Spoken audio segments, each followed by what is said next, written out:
When you love movies, automatically you are put into a group where, for some reason, especially on the internet, you have to love or hate something.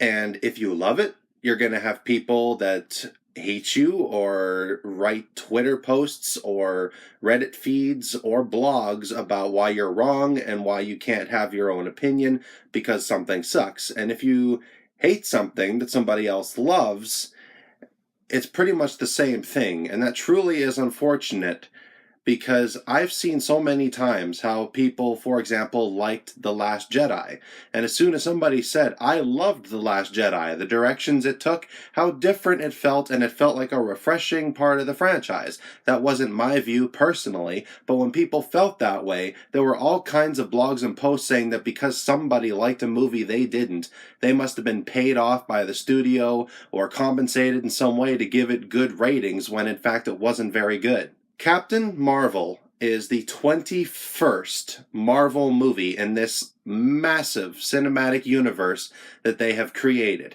And every superhero movie has very similar beats, especially if it's an origin story. You must learn where they came from, why they apply to the franchise that is going to happen, and where the franchise is going to go once they become a part of it. Brie Larson as Carol Danvers, Captain Marvel, she is a good character. You don't really feel that much for her. I don't usually do comparisons between DC and Marvel, but in Wonder Woman, she starts out almost in like a fish out of water scenario. She doesn't know when she's amongst regular human beings how to act, what to do, and you see a progression there. So at the start of the movie, she acts a certain way, and by the end of the film, she has changed, and you get to see that even though she's basically this almost like a goddess in the franchise, she has these moments of vulnerability where she almost cries, where she's nervous, where she's scared, where she doesn't know what to do. And when she's on the battlefield holding her shield up and all the bullets and everything are coming, she's looking like she's really having to fight this off. Captain Marvel doesn't have any of these moments. She starts off at one point, and by the end of the movie, no spoilers, she's basically the same. She just has different powers than she did at the start of the film. The younger Nick Fury, Samuel L. Jackson, the CGI they did to de-age him is insanely impressive. It is very awesome, and his character, the way he is in this movie, how they used his character in a younger version to make him new and refreshing, I really enjoyed that. It is always a pleasure to see a Marvel movie, to see visually how beautiful they look and how well they're written and how well they are cast. Everybody in here fit into their roles perfectly, and as a whole, it is a functional film. My negatives about this movie really is starting to get to the point where it's the same for every Marvel movie, that it really feels like every Marvel movie is the same. Of course, you get the movies that are like Deadpool or Logan or movies like that that are trying to break the mold, that have a different rating, that have a different audience, a target demographic, and try to tell the story differently, whether it's a darker universe or whether you have a movie that's like Spider-Man Into the Spider-Verse, which totally rewrites what they normally do.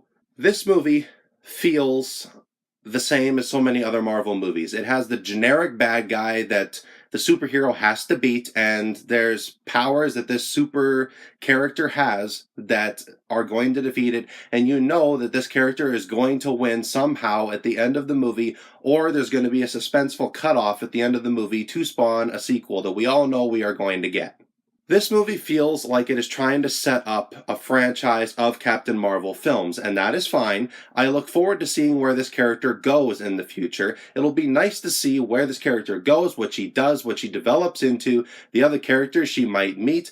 It all seems like it will be very interesting. This movie feels like it builds just off the success of all the other Marvel films, that it exists and that it is a spawn of a successful franchise up until this point. You really could not have the argument, I guess you could, but it'd be really hard to argue that this film could exist had all the other Marvel films that have come before it didn't exist. You don't get the feeling that this is its own machine, and that really is something that cripples this movie for me.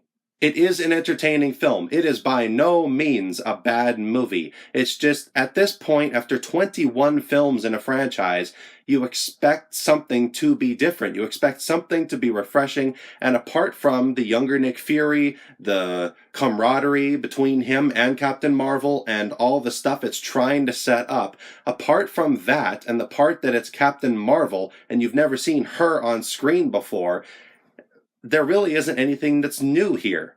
Captain Marvel is a good film. It just isn't a memorable one. It isn't a groundbreaking one, and it doesn't really have a lot that's new in it. And for me, that earns a rating of 6.5 out of 10. It is entertaining. It is not a bad movie. The 6.5 out of 10 rating is just to say that it's not new. It's not invigorating to watch. It looks good. It is a generic Marvel movie. If you've been enjoying the franchise up until this point, watch this one. You will enjoy it. But for me, it just didn't have enough new things in it to interest me and keep me intrigued. And it really makes a few decisions throughout the movie that really could have been avoided. But other than that, it is a decent film. Thank you so much for watching, everybody. I really do appreciate it. Look forward to more reviews that will be coming very soon. And do feel free to check out the other ones that I do have up on my channel.